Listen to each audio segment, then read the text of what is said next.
there are these Indian words which don't exist in any Indian language and don't exist in any other form of the English language, like brinjal. Right. So in the Western world, it's eggplant.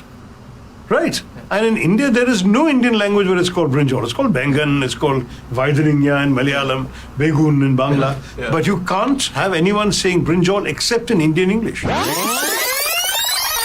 You've introduced India to many words like rhodomontade and farrago and hippopotamonstrous sesquipedaliaphobia. So I'd like you to introduce us to one more of your favorite words. Well, you know, when a kid asked me that at a gathering in a school in Trivandrum, I told him the word that I would introduce him to was to read. And he'd come across his own words, and I wouldn't have to spoon feed him a word. But there are lots of interesting words. As you know, yesterday I reminded the nation of a word called snollygoster, which is an 1845 American concoction, meaning a shrewd and unprincipled politician. I had produced it when one particular chief minister jumped ship and went and joined the party he'd campaigned against. And when something similar seemed to be happening overnight on the weekend, I dusted this out and said, latest usage today. So that's one word which I think at least a lot of people now seem to be familiar with in India. Another word that I've been fond of in the sense that I feel it could be used more often, especially in our politics, is defenestrate. Defenestrate means literally to throw out of the window. But it's meant to be used to simply mean to reject, to discard, to expel, all of those things. And I love that word. I've been using it since my college days, and I'm surprised that it's not more widely used. So defenestrate. Defenestrate the political opportunists from our politics, for example, would be a good thing to do. Are there any other English words that you've invented or would like to coin? No, I coined one or two in the Great Indian Novel. Too embarrassing to mention in public. But they never caught on, so we can. But please tell us. No, I can't. Not on TV. Oh, okay. This is going to remain on the net as a permanent indictment. Oh, so it's and I coined a slightly naughty word in the Great Indian Novel, which I'll whisper to you, and you can go and look it up later. Okay. But you won't catch me saying it. Okay. All right. But then I also coined a term which I wanted to see getting more popular, which is not really a new word particularly, but as Minister of State for External Affairs, I suggested in a couple of speeches that India was moving on beyond non-alignment to multi-alignment. When I said it, it kind of fell with a thud, and no one took it seriously, and no one quoted it and got no attention. Now it's come back into vogue, and I was complimenting my friend, the Foreign Minister, Jaishankar, that in one of his speeches, he used the term multi-alignment. So 10 years after I had tried and failed, it may be coming into circulation. Right. That's fantastic. That's an exclusive for the English Nut. There you are for the English Nut. Thank you so much. Now, another subject which is close to your heart is about the British looting India. And loot is one of the words that you have written and spoken about in the past. Could you talk to us about some of the other words that the British have looted from India? Oh God, there are so many. I mean, there must be, without exaggeration, close to 1,000 words in the complete the big fat Oxford English Dictionary that have come from Indian languages. But some I wouldn't really count as English words because they're very obviously unchanged Indian words that they put in. Some, however, though very much current in English usage, and many English people don't realize have come from India, to the Indian ear are very obviously Indian, like jungle, bungalow, things that guru, yoga. I mean, many people, oddly enough, in the Western world don't realize that these words have come from Indian languages. But then there are the really surprising ones, words that don't actually look or sound Indian the way the British pronounce them, which are actually derived from, and then of course mispronounced, Indian words. So one that I particularly was struck by when I discovered it about 10, 15 years ago was shampoo. Because shampoo came from the British saying champo, when they got their servants to wash their hair. So press and knead and rub your hair is champo.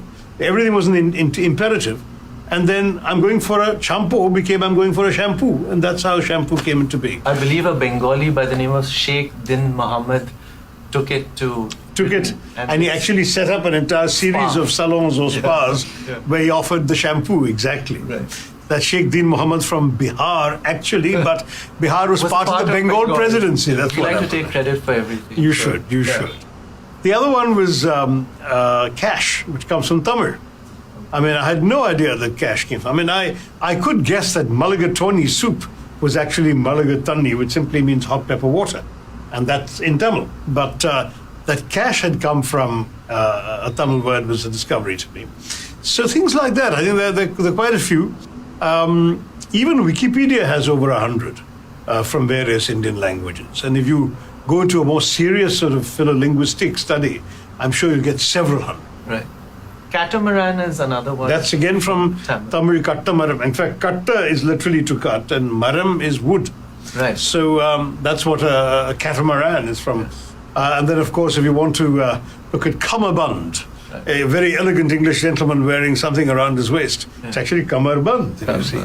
Just as, by the way, this may surprise you, when you see pictures of these Mexican revolutionaries like Zapata with bandanas around their head, it comes from bandhana. Exactly. Yeah. And Bandhana. bangle comes from Bangli in Yes. Yeah. Bangles, I think you could guess, no? Yeah. Jungle, bangle, But, etc. okay, do you know the word for a type of clothing which is inspired by the neighborhood of Bombay called Dongri? No, I didn't know that. There is a neighborhood called Dongri. And that's the dungaree, I The suppose. yeah? dungarees are from Dongri. So there is an expression that is no longer really current in English for a big commotion, confusion racket called a dulali. The Julali. And that comes from Devlali. I believe the Not to mention the Jalpa, which is the Jodhpur, of course. Yeah. Right. And indigo, the word indigo too comes from the Greek word for India or Indian. You've also written about Indianisms like native place. So what are some of your other favorites? Well, there's so many. Some of them they just slip into conversation quite routinely. My favorite for the longest time was prepone because I thought I'd invented it. But air dash is another Indianism. Then the newspaper reports about police tracking down criminals always refer to history sheeters. There is a criminal with a long record of crimes. It's called a history sheeter. Where that comes from is all Indian English. Then there's, of course, the expressions, of which the most famous one is please adjust. Kindly adjust, actually. Not please adjust, kindly adjust. That is when a fifth person sits on a bench meant for two and says, kindly adjust. Right. Then there's also the classic, we are like this only. So you can come up with a few of those. So after the US, India has the second highest number of English speakers. And with our birth rate, I think we're soon going to have the highest number of English speakers. Yeah, but the US has an immigration rate. So they've already reached, I think, over 300 million. Okay. Whereas our census severely undercounts us. Yeah. So we may find it difficult to have bragging rights over the actual numbers. Right. Because, for example, in the Indian census, I'm not considered an English speaker. Since the census only asked me what's my mother tongue, which is Malayalam, so I'm not listed. They didn't, at least the year that I did the census, there was no supplementary question saying what other languages do you know. So they've underestimated the number. Seriously underestimated. In fact, I think the official census claim is 2% speak English. Right. Which is a massive undercount. Correct. So I would say the reality is somewhere between 10 and 20%, with varying degrees of competence and fluency of the Indian population. Now, if we take that number, then you're looking at about 260 million, which is still lower than America. So, but I think that with our birth rate, we are going to, exceed. All right, good for you and your faith in our birth rate. So anyway, because that brings me to the next question, which I want to ask you. With the growing number of English speakers in India and with our growing influence in the world, do you think that passengers on the London Underground wearing cashmere sweaters will ask other passengers to kindly adjust? Will New Yorkers ask their meetings to be preponed? And will tanned Torontonians describe their complexion as wheatish? Wheatish, that's a good one. Do you think that these words will find their way into the rest of the world? No, actually no. I'll tell you what, one of the strengths as well of English is the fact that there are so many regional variants. That, there's a very distinctive Australian English, which even New Zealanders can tell apart from a New Zealander's English, though we probably can't. And there are real distinctions between the English spoken around London and the English spoken around Yorkshire, let alone Scotland or Ireland.